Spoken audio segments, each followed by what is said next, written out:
today's video nga mga ate at kuya ko, samahan nyo nga na naman ako dito sa another a day in my life as a content creator. Napakaganda nga ng unang linggo ng August kasi nga tignan mo naman ay umaraw na nga rin at sana nga ay dire-diretso na nga ito. O siya mga ate ko, balik na nga rin pala tayo dito sa ginagawa ko. Buti na nga lang meron akong tanim na ganito kundi wala akong uulamin dahil wala talaga akong maisip na uulamin ngayon. Bukod sa tuyo at sardinas nga na paborito ko ay pinagbawal nga pala sa akin ng doktor na kumain muna ako ng mga karne kasi nga doble na nga rin daw pala yung cholesterol ko. Kapipitas ko lang kanina. So, ito yung kinuha ko pa kahapon sa tinanim kong gabi. Ilang karaso pero okay na yan. Sana all, mapapasana all ka na nga lang dahil nga cholesterol yung dumudoble, hindi nga yung pera. Sana doblehin nga rin yung pera para naman magdoble din yung paningin ko. Charis! Diba, hindi nga lang makapal yung mukha ko, ay mukha nga rin pala akong pera mga ate ko. Pero syempre, biro nga lang yan mga ate ko dahil sino nga ba naman yung hindi magmumukhang pera sa panahon ngayon? Napakamahal na nga talaga ng mga bilihin.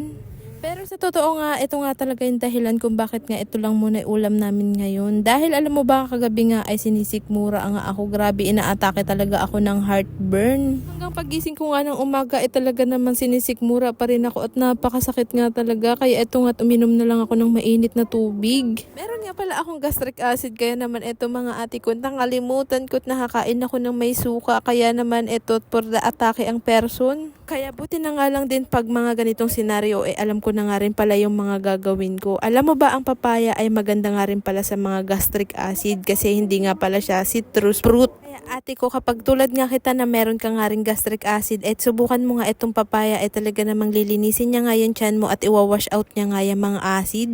O siya, dahil nga tanghali na nga rin pala itong at magluluto na nga rin pala ako at ang ulamin nga lang namin dyan, yung gulay nga na nakuha namin dyan sa paligid. O ito nga na naman pala sa mga tatanong nga na naman pala kung bakit nga daw pala may brown rice na halo yung bigas namin. Sa totoo lang kasi ganito kasi yan. Alam mo ba, pag ito nga yung kanin namin talaga namang napipigilan namin mag-extra rice. Isa pa napakaganda nga nito dahil nga napipigilan niya nga yung pagtaas nga ng blood sugar mo at saka nga ng cholesterol mo. Hindi nga pala ito katulad ng pure white rice na napakataas nga talaga ng sugar content na talaga namang magpapataas nga din ng blood pressure mo. O sana all maraming nalalaman. O kaya ano pang hinihintay mo? Mag brown rice ka na rin. O di ba?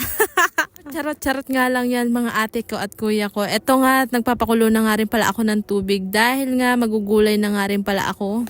O siya nga pala mga ate ko, ay congratulations nga rin po pala sa mga nanalo nung nakaraan nga na nagpa-cash G nga ako. At sa mga hindi naman pinalad na mapili nung nakaraan ay sabi ko nga wag kayong mag-alala dahil meron pang susunod.